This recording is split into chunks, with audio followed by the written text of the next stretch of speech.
ये नहीं बताने वाले कि किस टाइप के रिलेशन को फंक्शन कहेंगे। अब आप पहले रिलेशन पढ़ के आए तभी समझ में आने वाला है, आपको रिलेशन टॉपिक कहीं से भी अगर पढ़ रखा आता है तो इनफ है।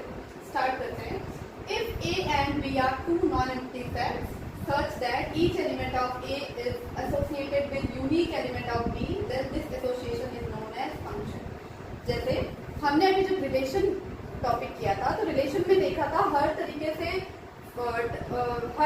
एलिमेंट रिलेट हो रहे थे, उसमें कुछ रिस्ट्रिक्शन नहीं था। जब अगर रिस्ट्रिक्शन लगा देते थे कि हाँ एक ऐसा रिलेशन बनाना है जिसमें first value is greater than second value, ऐसे करके। अब फिर मैंने कहा था एक स्पेशल टाइप ऑफ रिलेशन होगा जिसे हम फंक्शन कहेंगे। तो वो स्पेशल टाइप ऑफ रिलेशन क्या है, पहले तो कैसे डिफाइन करेंगे वो देखेंगे। ए और बी सेट होते हैं, ये हमें पता है, तो ठीक है। सेट की डेफिनेशन सब कुछ जितना जो टर्म इसमें यूज हुआ है मैं सब कुछ डिस्कस कर चुकी हूँ पहले, ठीक है। तो आप वहीं से समझ लेना, जो भी टर्म नहीं समझ में आता है आप, मैं डिस्क्रिप्शन बॉक्स में लिंक डाल दूंगी सब टर्म्स की सब टर्म्स को समझने के लिए। अभी बस यहाँ फोकस करते हैं कि ए और बी अगर कोई दो नॉन एम्प्टी सेट हैं तो ए के ईच एलिमेंट को बी के यूनिक एलिमेंट से हम एसोसिएट कराएंगे, ऐसा रिलेशन बनाएंगे जिसमें ए का ईच एलिमेंट बी के यूनिक एलिमेंट से एसोसिएट हो रहा होगा। तो इस टाइप के रिलेशन को हम फंक्शन कहेंगे, ठीक है। तो अभी मैं डिफाइन करती हूँ with example, with Venn diagram कि किस टाइप के रिलेशन को हम फंक्शन कहेंगे। पहले देख लेते हैं कि ये डिफाइन कैसे होता है। फंक्शन होगा एफ करके ए से बी पर डिफाइन होगा, ठीक है। यहाँ पे ए को हम डोमेन कहेंगे, मतलब जो हम इनपुट देने वाले हैं इधर से वो अपना क्या होगा, domain. Input equals to domain. और ये जो बी होगा ये कोडोमेन होगा, ठीक है। बट जैसे इनपुट इक्वल्स टू हमने डोमेन लिख दिया है, आउटपुट इक्वल्स टू कोडोमेन नहीं लिखोगे, output equals to something else. Output is range, new term is range. तो input is domain but output is range. Clear? इतनी बातें क्लियर हुई कि फंक्शन एक स्पेशल टाइप का रिलेशन है जिसमें each element of A is associated with unique element of B, ठीक है। तो इस टाइप के रिलेशन को हम फंक्शन कहेंगे। जैसे कोई एफ डिफाइन है ए से बी पर, तो एफ फंक्शन होगा जहाँ पे इनपुट ए वाली चीज जो है इसे हम डोमेन कहेंगे। Input is domain but output is not codomain. ये है बी कोडोमेन है बट आउटपुट नहीं आएगा पूरा बी। आउटपुट जो आएगा उसे हम रेंज कहेंगे। अब इसमें क्लासिफिकेशन होता है कि टाइप्स क्या होते हैं फंक्शन के, 1, 1 और 2, वो हम बाद में देखेंगे। पहले डोमेन और रेंज वाली चीज देखेंगे। उससे भी पहले हम ये देखेंगे कि फंक्शन किस टाइप के रिलेशन को कहते हैं। अभी तो हमने बल्कि देख लिया, अब हम बाय वेन डायग्राम प्रॉपर्ली देखेंगे, ठीक है। ओके, तो पहले वेन डायग्राम के थ्रू हम देख लेते हैं किस किस टाइप के फंक्शन डिफाइन होते हैं, मतलब क्या क्या कंडीशंस हो सकती हैं कि हाँ इन कंडीशन पे फंक्शन है, और फिर उसके बाद हम देखेंगे कि किन कंडीशंस पे फंक्शन नहीं डिफाइन होता। हमने एक सेट ए लिया जिसमें 1 2 3 4 एलिमेंट है, और कोई सेट बी लिया जिसमें 2 3 4 5 4 एलिमेंट है, 2 3 4 5 टाइप, ठीक है।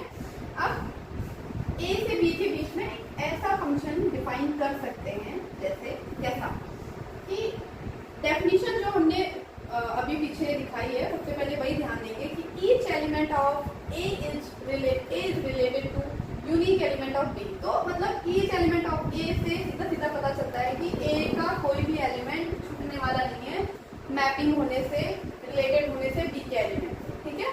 तो ए का हर एलिमेंट लेना पड़ेगा। अभी मैं इसमें एग्जाम्पल बता रही हूँ। नेक्स्ट वाले वेन डायग्राम से मैं बताऊंगी कौन से टाइप से नहीं होंगे फंक्शन, कौन सा रिलेशन ऐसा होगा जिसमें फंक्शन नहीं होगा, ठीक है। तो पहला टाइप क्या है कि हर कोई एक से रिलेटेड हो जाए, ठीक है। इस तरह से फंक्शन डिफाइन होता है कि हाँ एक के ईच एलिमेंट के पास each element of A is related to unique element of B, मतलब ए का हर एलिमेंट रिलेटेड है बी के किसी न किसी एलिमेंट से, ठीक है, यूनिकली।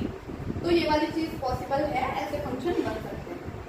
सेकेंड, और किस टाइप का फंक्शन बन सकता है, ऐसा भी फंक्शन बन सकता है, मान लो ए का ए रिलेटेड है 2 से और 2 भी रिलेटेड है 2 से, ठीक है। 3 रिलेटेड है 3 से 4 रिलेटेड है 5, ठीक।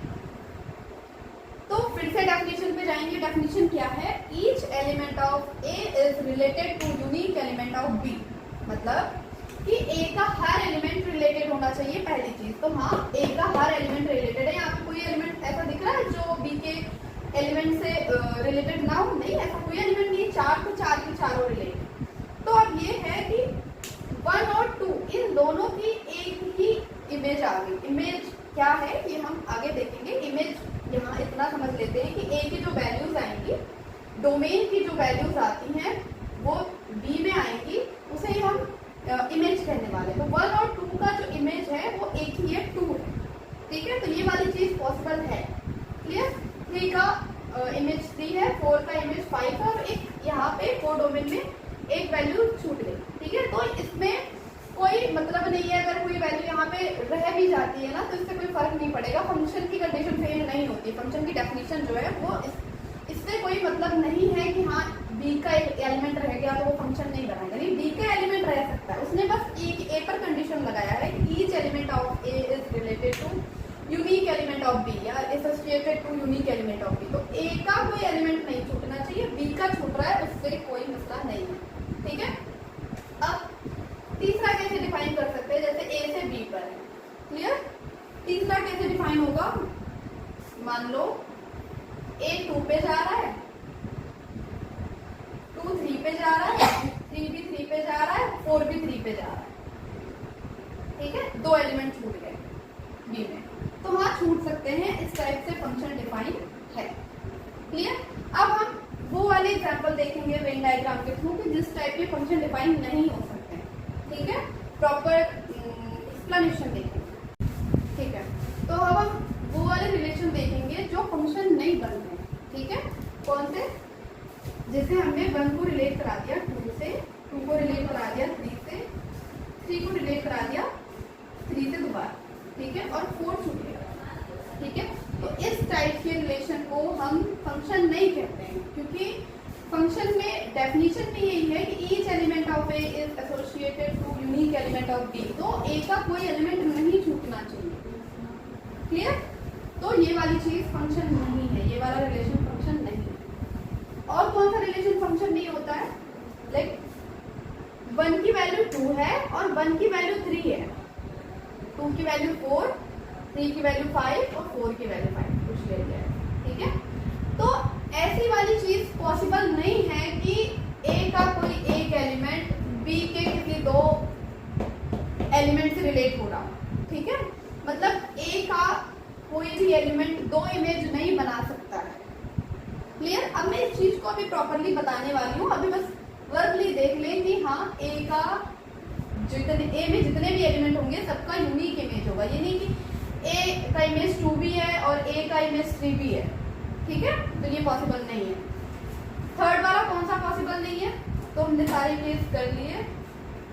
थर्ड केस कोई नहीं एग्जिस्ट करता है। बस यही वाला होता है कि 2 इमेज नहीं आनी चाहिए, तब नहीं बनेगा। एक एलिमेंट की एक एलिमेंट का 2 इमेज आ गया तब फंक्शन नहीं बनाएगा, या कोई एलिमेंट अगर छूट गया ए में जो रिलेटेड नहीं हो पाया बी के एलिमेंट से, तब फंक्शन नहीं बनाएगा, ठीक है। अब ये कंफ्यूजन होती है कि बी में एलिमेंट नहीं छूटना चाहिए या ए में नहीं छूटना चाहिए। तो ए में नहीं छूटना चाहिए, बी से कोई मसला नहीं है। फिर दूसरी कंफ्यूजन ये होती है कि एक एलिमेंट का 2 इमेज नहीं होना चाहिए। इस चीज को कैसे समझें प्रॉपरली, मतलब कैसे इस लॉजिक को समझ में आना चाहिए कि हाँ भाई ये लॉजिक हाँ पक्का सही है, ठीक है। तो उस लॉजिक को अभी हम सही से करने वाले हैं।